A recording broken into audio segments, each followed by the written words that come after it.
I know y'all saw how they ended that episode, right? I can't believe they did that to Spencer, but we here with the review of All American Season 6, Episode 12. This episode was pretty cool, but towards the end, it was a bit of a letdown. It's draft day, Spencer's happy, he's ready, he's feeling so good, he wanted to make sure the people around him were good as well. He got Olivia a bracelet at home. He has some jewelry there that some people wanted him to wear while he was on the carpet, and what was left his family could have. From what he said to Dylan, who was making sure he was picking something, and I'm not mad at him. Next, which I thought he did from the preview that they showed, he bought Grace a brand new car. He bought it for her so that wherever he goes, he's just a drive away. And you know how Grace is. She didn't want to take the car at first. He told her he had some NIL money saved up, but it'll be right back there and then some. And he let her know how often does he get to spoil his mom. She deserves it. Which means she took that car, and Dylan chimed in and said, thanks for making every gift he got their mom look like crap. This dude, Spencer, said he's welcome. Don't worry, Dylan, that macaroni art and homemade cars meant a lot to her. I thought that was nice of him to get some stuff for those that he cares about, especially Grace. She's always helping people out and being there for them. She deserved that car. He even bought his agent Eric a watch, and speaking of Eric, he did a little overstepping in this episode, but also was trying to be helpful. Of course, when he did get him to watch, you already know he was a little worried about him spending money. While they were at the fan meet and greet, he was signing autographs. He spoke to Miles, one of the players he met at the combine, and Eric didn't want him talking to his friend. Well, he called him competition. Then when Olivia had her book signing, Eric showed up with some press because Spencer missed the corporate luncheon. It went from her moment to his moment. Eric is just doing a little bit too much. Spencer was mad. He told him he's done everything he's asked of him and that his record should speak for itself. I think he just got a little too emotional in the moment. I almost forgot that he is Eric's first client, which means he still has a lot to learn about Spencer and future clients. The whole Olivia book signing situation, if they talk, he could have worked around it so he was able to go to it and then attend something else afterwards. At the end of the day, he's just trying to make sure that Spencer's doing good and that he's doing the best that he can do. Spencer as well, he has to talk to Eric, but understand that it isn't only just playing football. There are other things he'll have to handle too. He has to understand the business of football, which will take time for him as well.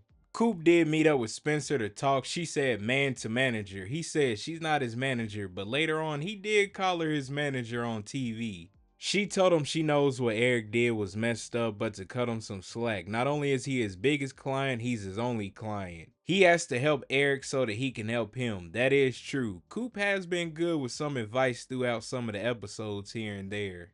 That is real. The only way Eric can help Spencer is if Spencer helps him, so that in the future they can be more organized with how his schedule is and how everything else will go. Later on, Spencer did let Eric know basically he was wrong for how he acted the other day and that he appreciates everything that he does to help him out.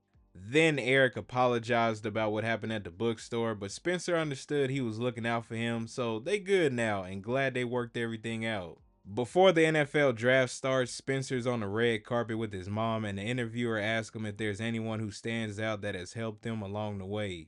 He thanked those close to him, which was great to see, but I was thinking, besides the book signing situation, you think this was about to be a good moment for him.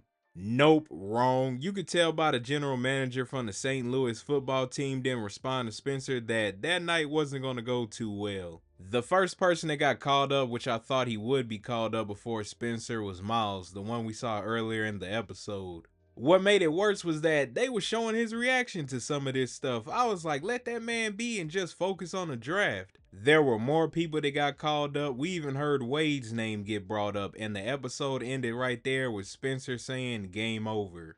This was wild to see. I know sometimes things might not work out right away and that he will make it, but this was one of the moments that people have been waiting to see.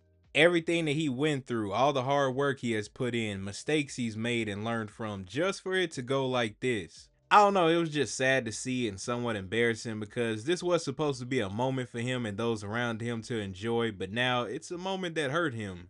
Obviously, we know he makes it to the NFL. I guess they were just trying to make sure they kept it to his original story as much as possible. Next up is Olivia. In this episode, her book has already been made and now she's going to be having a book signing. Her old publisher's assistant put it together, but it didn't go too well. Plus, with the whole Eric bringing the press, kinda took her moment away. I kinda thought that would happen since she's a new author and hasn't really built up a fan base or people that would be interested in the book yet.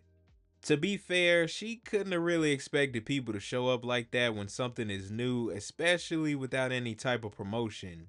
While Olivia and Layla were packing up the books, they were discussing the book signing, and Layla said that Nikki should have set up a press release and interviews. The only reason she heard about it was because she told her. Olivia told her that she's working for free, so she can't really complain, and Layla offered to help her, but she told her that she's her maid of honor, she should be helping her. Layla's not wrong with what she said. At South Crenshaw High, Kia and Preach had helped out Olivia by having her read her book to some kids. When she arrived at the NFL draft, which she looked beautiful by the way, she told Spencer that the book reading went great. I think that's what should have happened instead of setting up a book signing that no one's heard of the book or the author before. That stuff takes time, and this might have been a step in the right direction. Jordan in this episode is trying to decide who his best man will be, and he did a little overthinking on some stuff instead of just coming out right and asking Layla. In the beginning, Layla had told him Olivia would be her maid of honor. He thought they weren't doing that because she said they weren't. But Olivia didn't ask her, she told her. It was sort of a tough decision for Jordan. He knows Asher for a long time, and Spencer is like a brother to him. He did go speak to each of them, just talking, not about the best man stuff, but ultimately he picked Asher. I'm not mad at that decision. I thought he would pick him because he has known him the longest and they've always been there for each other.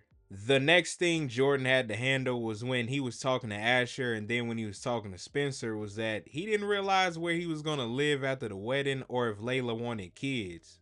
They probably should have had that talk before, but you know, everything's happening so fast, that's understandable. They probably were expecting to get married some years from now, and then the venue date popped up.